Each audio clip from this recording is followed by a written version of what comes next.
Hi everybody, this is Kevin and welcome back to another manga review. And once again, we're going to be taking a look at Fairy Tail with volume 19 from Hiro Mashima, which is the continuation of the Oration Seis arc. And we had a lot of great battles in the last volume, including Lucy versus Angel, Natsu versus Cobra, and the reformed Richard, formerly known as Hot Eye, versus Midnight. And after watching the battle between Lucy and Angel, and Lucy using her new move, Urano Mitoria, I am officially a Lucy simp, and I believe that she is the best character in this entire series. She's seen the most development and growth out of any of them since the very first chapter to now, and it's time to get behind Lucy and move over Juvia, move over Gray. Lucy is best girl. So I have to get that out of the way because I'm really not ashamed. Make fun of me all you want. These are just the facts.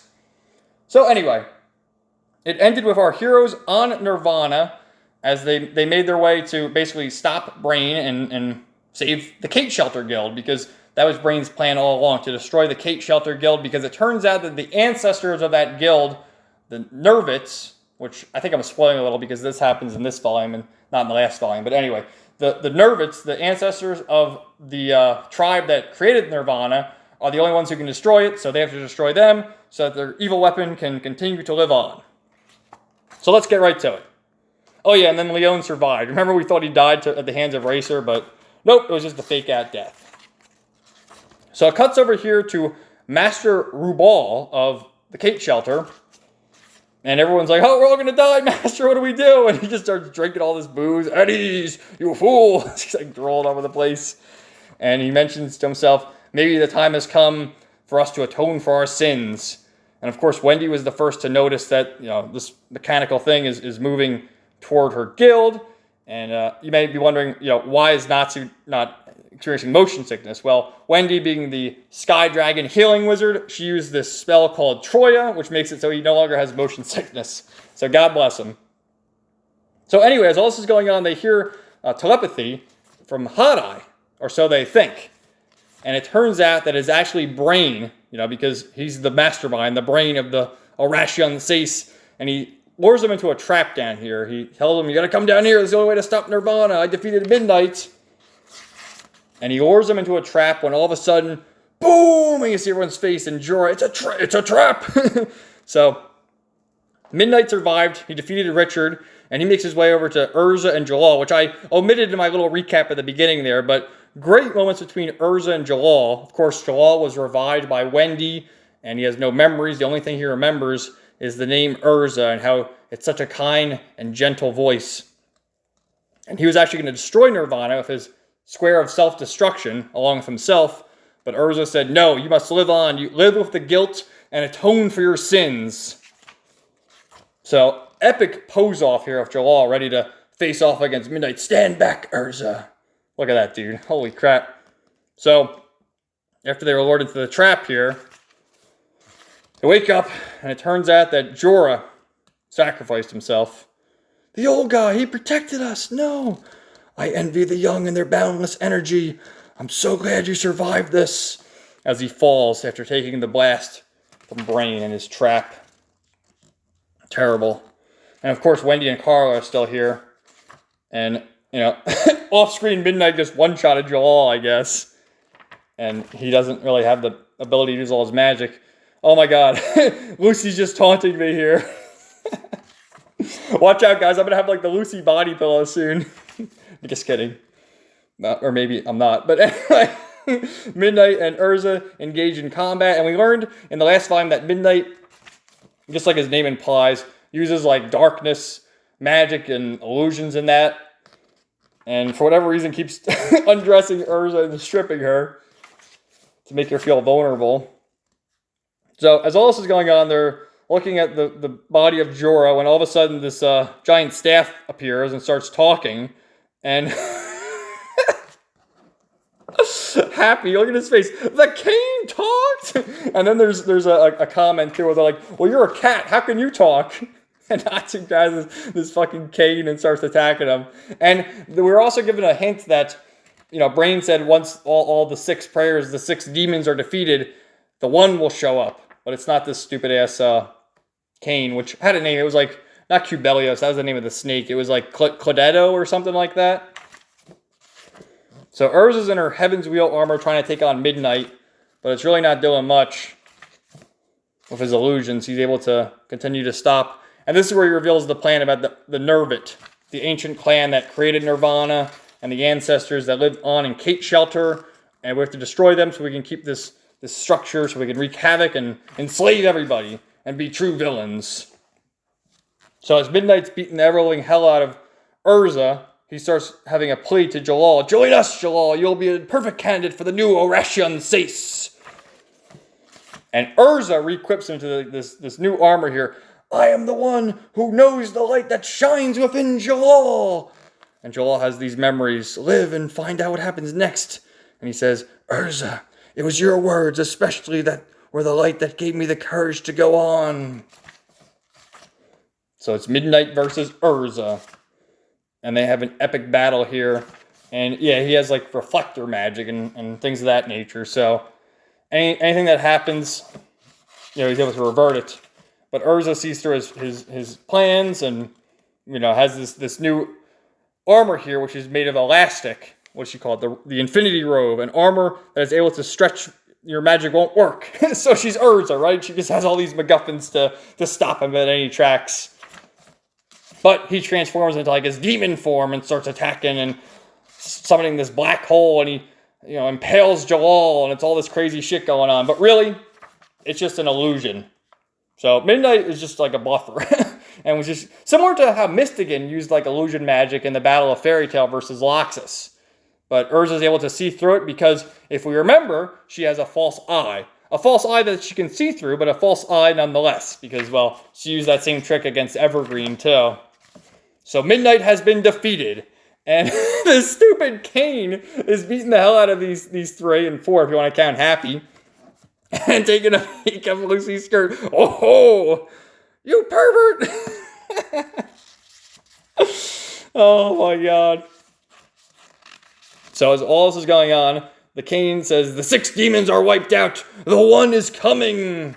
Who's coming? And then all of a sudden, Brain, his eyes turn black here. And it turns out that the one codenamed Zero, who only loves destruction, was sealed within Brain. Brain was the one who loved knowledge, while Zero loved destruction. It's like Dr. Jekyll and Mr. Hyde in a sense. And so Zero has been summoned. Yeah, the Kane's name was Kurodoa. Cubelios, that was the snake. So Zero makes an appearance, and he's all pissed off because his whole guild's been destroyed. Really, all 6 members, 7 if you want to count the stupid Kane. But, he wouldn't have been summoned unless his guild was defeated. He's like the last resort. So what's he worried about? He should be happy that they wreak so much havoc on the guild. So they're ready to stand and fight. And he's just blasting them all to ever-living hell. And Gray and Natsu are easily dispatched, and Lucy's just standing there quivering. I'm scared, no. And she gets attacked. So, goddamn, how are they going to defeat Zero now? And he makes his way to the top there, how they can destroy Kate Shelter. And the Kane, Kurodoa, says, well, we got to destroy because it's the Nervit clan. He's like, I don't care. I'm going to destroy everything. I just want to destroy everything and anything. And he destroys the Kane as well. Nirvana, fire! So after the epic battle here, Wendy makes her appearance with Carla and is able to heal Jalal and Urza, of course. And just as the blast is ready to take out all the people in the Kate Shelter, it turns out that the battleship Christina is here to save the day. This fucking idiot, too. Men! But you're maybe wondering, what the hell is the Christina? Well, in the the very end of Volume 16, the Christina was the ship they were going to use to destroy the Orashian Sace, but it was actually taken out before they could get going. And all the remnants, Hibiki, Leon, Sherry, Ren, Eve, they're all there piloting the ship, and they were able to use a last-ditch effort to stop Nirvana and save Kate Shelter. So with Hibiki's archive magic, he downloads a map into their heads and basically says it's got 6 legs and there's 6 lacrima crystals. If you destroy all 6 lacrima crystals at once, Nirvana will be destroyed. So as everyone's, you got Joel listening, Natsu. There's fucking Ichiya. What's he gonna do? So he downs into all their heads, and Zero hacks into their telepathy here, and he says, "I am Zero, Master Zero of the Orashion Cease.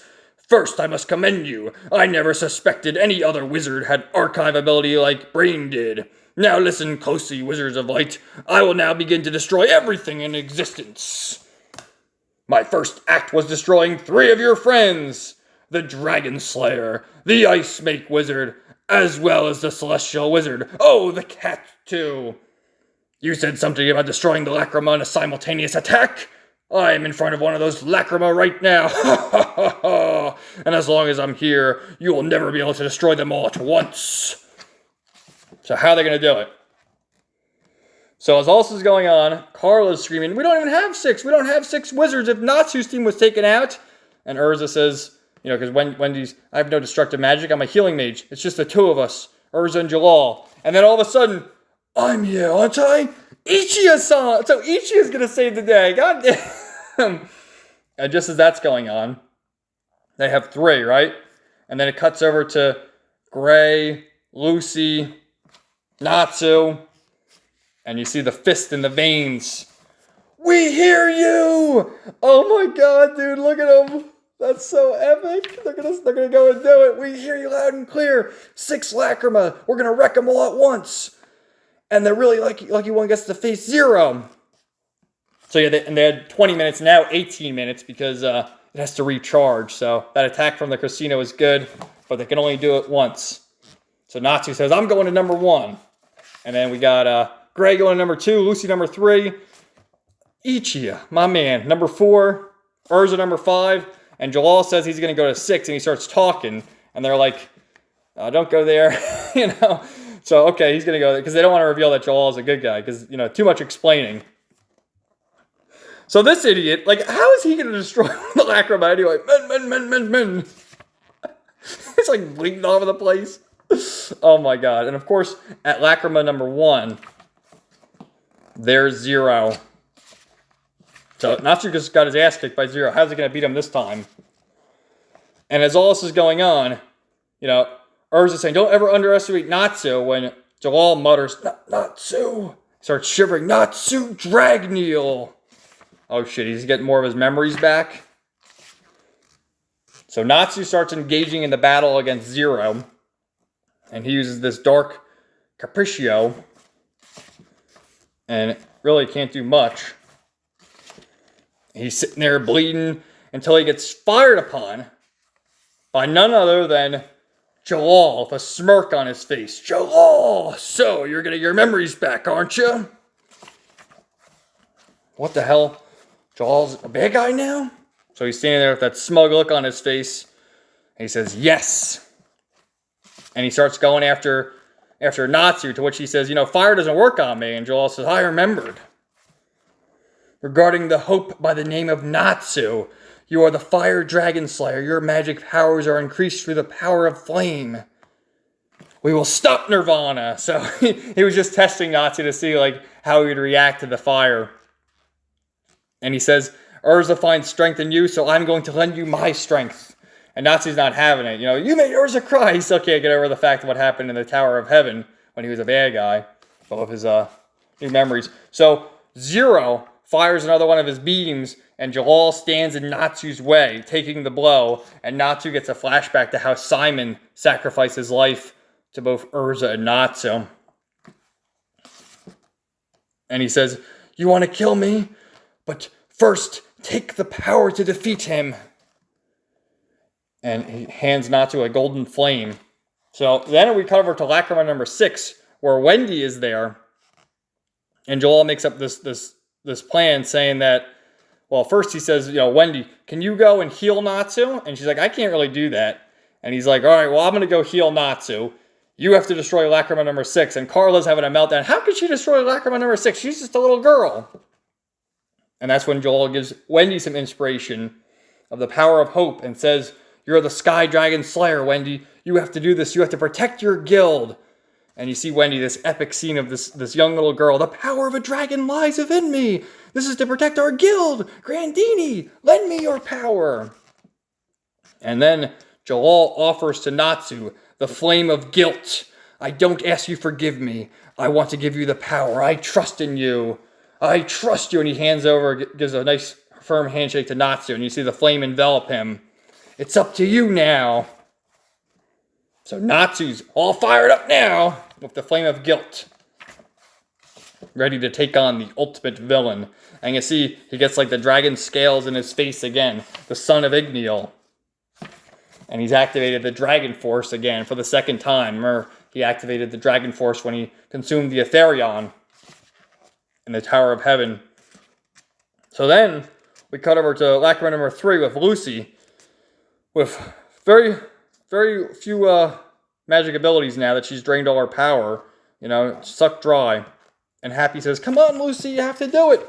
When Gemini shows up, and remember, Gemini was the one who worked for Angel, and she was supposed to kill Lucy, but refused to because of the heart she saw in Lucy. So they do the the transformation. They transform into Lucy. And basically Gemini says, we have all your power. We'll do it for you, Lucy. So look at that. So cute. Look at Happy's face. So this bastard is still giving Natsu hell using like dark gravity. And, you know, you just let the action speak for itself. You don't even need any dialogue here. Just beating ever-living hell out of each other. And our boy made it. I'm here. I'll show you the perfume of strength. And everyone's sucking in their power here, ready for the final blow. And again, this is what people criticize Fairy Tail for, but you know, reading this, dude, I'm getting like goosebumps reading it. It's awesome. And Natsu does this attack here. The blaze of fire, exploding blade, while Zero uses Genesis Zero. And he says, vanish into the depths of nothingness to be continued. So, fucking epic, dude. This is so good. I love it, man. Seeing Jalal's redemption has been terrific. And similar to how they did this in another volume, in the Battle of Fairy Tail, they had a side story, which is like the cutesy-wootsy stuff. After having this epic battle, it's kind of like out of place, but it's still good nonetheless. So I'll show you this. This is a side story, The Day of the Fateful Encounter, which cuts back. You know, they should have done this after this arc ended, I feel like, instead of right in the middle of an epic battle. But it cuts to Kana drinking, and she's just talking about how she wants a boyfriend, and asking Lucy about her boyfriend. And Lucy's like, well, I don't really know. And she, you know, she uses card magic, so he has all these tarot cards, and says to Lucy, today is the day of your fateful encounter. So she starts blushing. And of course, she goes to a bookstore and grabs a book. At the same time, this young man grabs a book, and you see her face. And the fucking book is called The Fateful Encounter. And oh, take that book. I don't want to go with you. Oh, no. And all of a sudden, the kid's talking to Lucy like, oh, would you like to go out to dinner with me? Oh, wouldn't that be sweet? So after all this is going on, Lucy's just like, oh, what have I done? I can't believe this is happening. So then Natsu and Natsu and Happy make their way to the guild and say, come on, Lucy, let's go on a job. And Lucy's like, I got a date with this pretty boy that I just met at, the library. To which Mira says, oh, why'd you do that? They thought you'd be surprised. They said it was your birthday. And Lucy's like, it's not my birthday. Oh, dear. So they go over to the Magnolia train station where Lucy meets up with Natsu anyway. With this cute little pose. Sorry to keep you waiting. Lucy, you had an appointment, didn't you? Forget about it. You know what today is? This is my birthday. Oh, it's your birthday? It's been exactly a year since you were born as a fairy tale wizard. Aw, so cute. The day of our fateful encounter, meeting Natsu and Happy. And then she pawned the boy off to Kana. So I like, these are fun little things to spice it up. But I feel like it's out of place after this fucking epic battle with Zero. Should have saved it for after the arc, but, Kevin is the Lucy simp, and I am unashamed of that fact. So again, I recommend this series quite a bit. I love it. I can't wait to read Volume 20 and share my thoughts of that. So I hope you stay tuned and follow along with me. So thank you all for watching. Have a great day, and stay tuned for more videos coming soon.